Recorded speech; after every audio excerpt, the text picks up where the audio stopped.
Assalamualaikum Bapak. Waalaikumsalam warahmatullahi wabarakatuh, Mbak Ayin.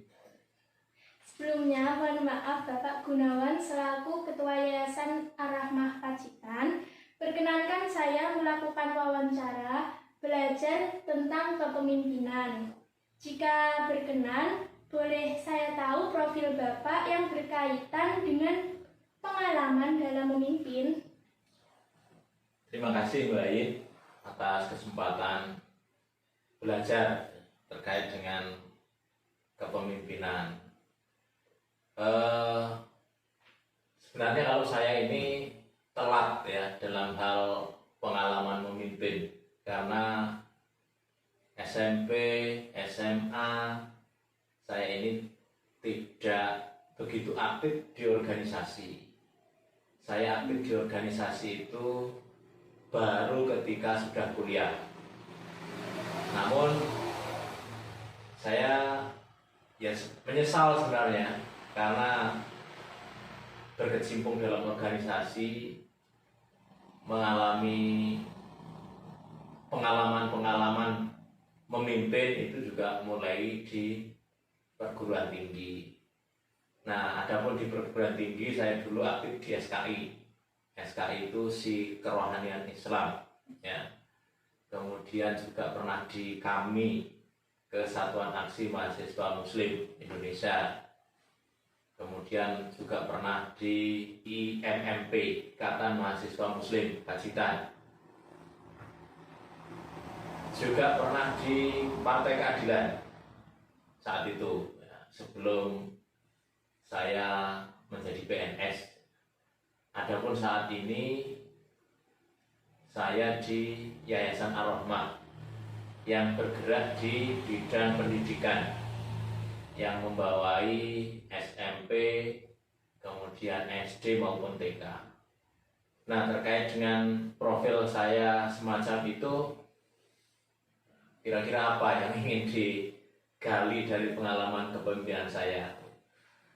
Baik, yang pertama berdasarkan pengalaman Bapak, apa sih dampak kepemimpinan yang baik? Ya, jadi begini, kepemimpinan itu kan menyangkut kecakapan dalam memimpin. Kepemimpinan itu kecakapan dalam memimpin, dan itu melekat pada pemimpin. Yang sebenarnya secara kodrat kita masing-masing orang kan pemimpin, sebagai pemimpin bagi dirinya sendiri. Apalagi di organisasi. Di organisasi itu peran kepemimpinan itu penting, bahkan sangat penting. Jadi ketika kita mampu memimpin dengan baik, atau kita berada dalam kepemimpinan yang baik, maka paling tidak ada dua hal yang menjadi dampaknya, yaitu soliditas dan efektivitas. Soliditas itu apa? Solid itu kompak, ya. Solid itu lawan dari solid itu rapuh. Jadi ketika kepemimpinan yang baik, maka organisasi akan solid, anggotanya akan solid, akan kuat ikatannya, militansinya akan kuat, pembelaannya akan kuat, perjuangannya akan kuat, ikatan hati sesama anggotanya akan kuat. Kemudian dampak dari soliditas itu adalah efektivitas. Apa itu efektivitas? Efektivitas itu adalah ketercapaian tujuan. Jadi ketika organisasi itu solid, maka di dalam mencapai tujuan juga akan semakin cepat, semakin mudah. Jadi itu kalau dampak yang paling nyata itu ketika ada kepemimpinan baik atau berada dalam kepemimpinan yang baik, biasanya organisasinya itu solid dan efektif di dalam mencapai tujuan organisasi. Oke. Ada lagi yang ditanyakan? Ada Bapak. Selanjutnya berdasarkan pengalaman Bapak, bagaimana cara menjadi seorang pemimpin yang baik? Ya, menjadi pemimpin yang baik itu yang pertama ya dia harus bisa memimpin dirinya sendiri.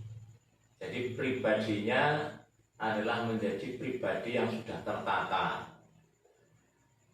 Ya artinya dia sudah bisa mengatur dirinya sendiri, dia tahu apa yang harus dilakukan, targetnya apa, itu dia sudah punya konsep diri yang baik. Kemudian dia setelah memiliki konsep diri yang baik itu tentu dia bisa mengatur dirinya sendiri.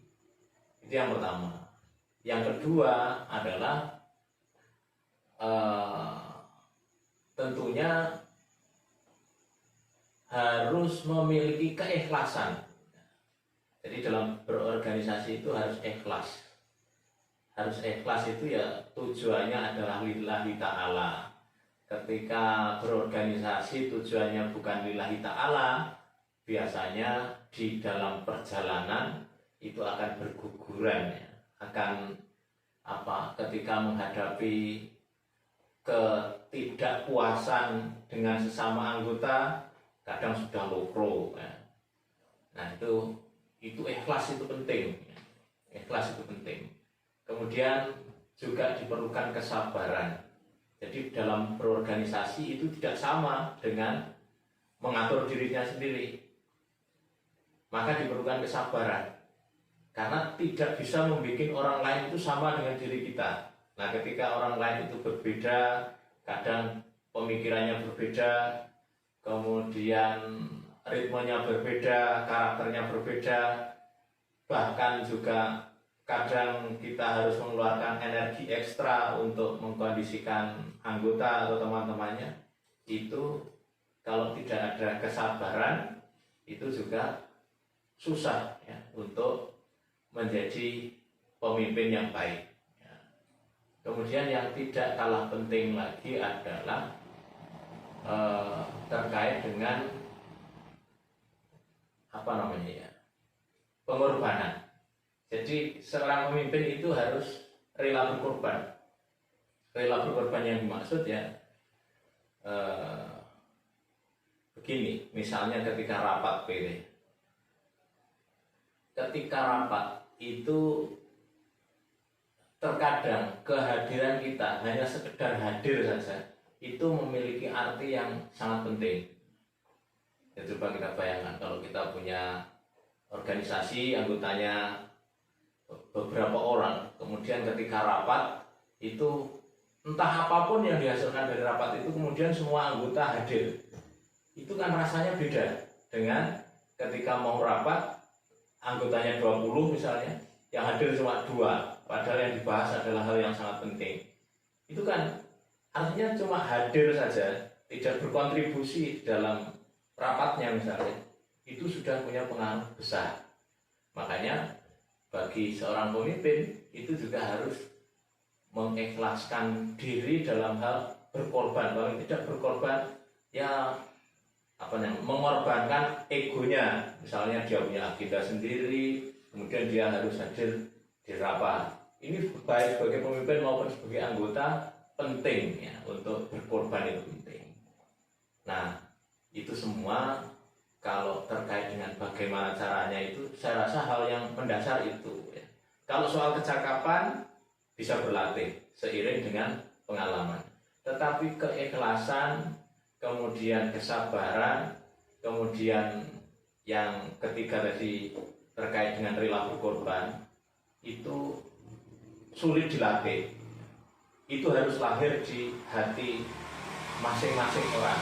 Keterpanggilan kepemimpinan itu yang lebih penting adalah dari hati ya. Adapun terkait dengan kecakapan, kemampuan itu bisa dilatih seiring dengan waktu. Ada lagi yang ditanyakan? Ada. Selanjutnya, berdasarkan pengalaman Bapak, apa saja karakteristik yang harus dimiliki oleh seorang pemimpin yang baik? Ya, karakter. Sebenarnya hampir beririsan dengan yang tadi ya. Jadi pemimpin itu memang karakter yang paling pokok itu ya karakter sebagaimana yang diajarkan oleh Rasulullah itu. Sidik, artinya benar, yang diomongkan itu benar. Kemudian ya supaya benar kan dia harus yang dilakukan juga benar. Dan supaya bicara benar, yang dilakukan benar. Kalau melakukan tidak benar kan biasanya bicara juga tidak benar. Sidik. Kemudian amanah. Amanah itu apa? Ya ketika kita berorganisasi, itu kita berada pada lini apapun, baik itu sebagai ketua umum maupun ketua bidang maupun anggota, itu amanah. Amanah itu ya sesuai dengan amanahnya. Kalau dia diamanai di posisi itu, maka dia harus melakukan semaksimal dia lakukan. Itu amanah. Lawan dari amanah kan khianat ya. Khianat itu diamanai itu sudah tidak dilakukan ya. Belum lagi kemudian membuat gaduh dan lain sebagainya. Nah, ini amanah itu penting bagi seorang pemimpin. Kemudian fatonah, fatonah itu menyangkut dengan kecakapan. Jadi seorang pemimpin itu juga harus cerdas menyikapi, harus cerdas melihat situasi, harus cerdas bagaimana untuk mencapai tujuan. Nah itu secara normatif ya. Tetapi kalau berdasarkan pengalaman, karakter seorang pemimpin yang baik itu ya, yang pertama dia harus ikhlas. Sebagaimana yang saya sebutkan di awal tadi, ikhlas tujuannya hanya untuk mencari ridho Allah ya. Jadi melakukan amanah di dalam kepemimpinan itu adalah perintah agama yang niatnya harus sama kuat dengan niat melaksanakan sholat, melaksanakan itu. Karena siapapun yang memperoleh amanah harus melaksanakan amanah, dan itu tujuannya adalah untuk mencari ridho Allah. Jadi niatnya ya ibadah, niatnya ibadah. Kemudian yang kedua adalah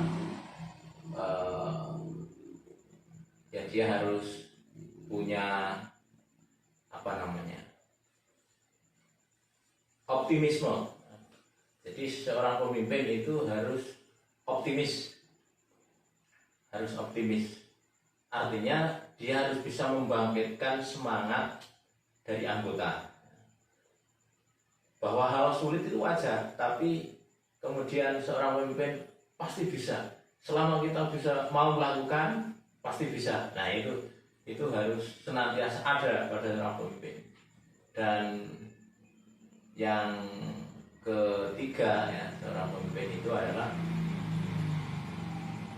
ya berdasarkan pengalaman saya selama ikut dalam kepemimpinan itu adalah ya harus sabar mengikuti semua proses yang ada. Tidak boleh gampang putus asa, tidak boleh sugetan, ya, tidak boleh semaunya sendiri. Jadi sederhana aja sebenarnya.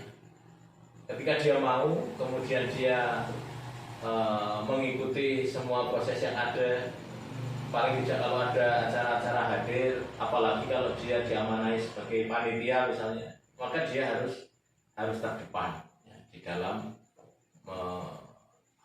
mengkoordinir, mengorganisasi.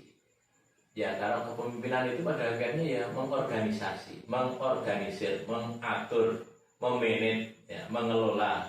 Maka seorang pemimpin harus memiliki kecakapan di dalam memanage. Nah ini kalau di organisasi ini ya sekali lagi di posisi apapun kita itu karakter-karakter yang saya sebutkan tadi itu harus ada. Adapun terkait dengan kecakapan itu ya kita tidak boleh tergesa-gesa. Misalnya saya itu jadi ketua bidang ini merasa tidak mampu, kemudian di dalam melakukan aktivitas tidak maksimal begitu. Kemudian berputus asa, kalau begitu saya keluar saja. Nah itu kenapa kemarin tidak maksimal, itu perlu pengalaman, perlu jam terbang, perlu sabar ya di dalam proses itu. Nanti seiring dengan waktu akan punya pengalaman untuk lebih matang itu. Di Mbak Ayin nanti kalau di organisasi itu yang lebih penting adalah ya niat gitu ya. Kemudian juga bersabar dan bersungguh-sungguh, ikuti semua proses yang ada dengan kesabaran. Karena kalau dalam berorganisasi itu kesabarannya harus berlipat-lipat. Karena kita bersama dengan orang lain, berkoordinasi dengan orang lain, mengkondisikan orang lain itu tidak sama dengan mengkondisikan diri sendiri. Nah, untuk itu diperlukan kesabaran. Nah, kalau hal yang lebih teknis lagi ya bijak, bijak artinya kita tidak boleh memaksakan kehendak teman-temannya gitu, mendominasi. Nanti bisa jadi mereka yang akan meninggalkan kita. Maka yang diperlukan adalah bijak ya. Ketika ada anggota yang tipenya begini ya kita bisa bijak menyikapi, kita bisa berkomunikasi dengan lembut, dengan baik. Saya rasa kalau berorganisasinya di tingkat pelajar, mahasiswa itu yang mendasar itu ya. Yang penting itu adalah kesadaran pentingnya berorganisasi ya. Kemudian dari situ selanjutnya diiringi dengan kemauan ya, untuk bersama-sama dalam organisasi.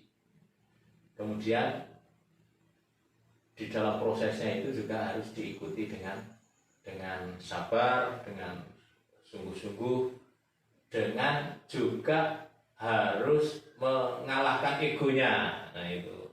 Nah terkadang, dan ini mayoritas ya, mayoritas kalau yang bukan aktivis itu kan apa namanya, egonya tinggi kalau bukan aktivis itu. Jadi kalau jadi pelajar yang orientasinya cuma studi saja gitu. Yang penting nilainya baik, dia tidak peduli dengan organisasi, tidak peduli dengan orang lain. Nah, itu kan tidak begitu ya. Tujuan dari pendidikan itu justru memiliki pengalaman dan kemauan ya, untuk berperan serta dalam kebaikan. Makanya yang menjadi pelajar aktivis ataupun mahasiswa aktivis itu kalau saya itu jauh lebih penting daripada sekedar nilai ya, yang diperoleh. Makanya Mbak Ayin nanti dalam berorganisasi itulah jauh lebih penting. Nanti ketika kamu lulus sekolah, lulus kuliah, itu yang akan bermanfaat adalah pengalaman berorganisasi kamu ya.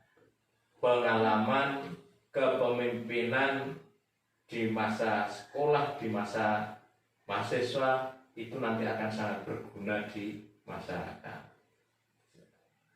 Pak Gunawan aja tadi saya sampaikan di awal, menyesal karena di SMP, SMA tidak pernah berorganisasi dan baru merasakan pentingnya berorganisasi ketika kuliah. Itu pun ternyata masih sangat bermanfaat untuk kehidupan nyata ya, saat ini. Apalagi kalau sudah jadi aktivis sejak pelajar. Mbak Ayin yang semangat untuk jadi aktivis. Insya Allah. Ya semoga bermanfaat apa yang saya sampaikan ya. Karena itu tadi yang saya sampaikan adalah ya pengalaman saya di dalam semua organisasi yang pernah saya ikuti ternyata bekalnya itu. Semoga bermanfaat Mbak Ayin. Masya Allah, terima kasih Bapak Gunawan telah memberikan pengalaman yang sangat berharga bagi saya. Oke. Ya semoga bermanfaat, semangat untuk belajar maupun di dalam aktif berorganisasi.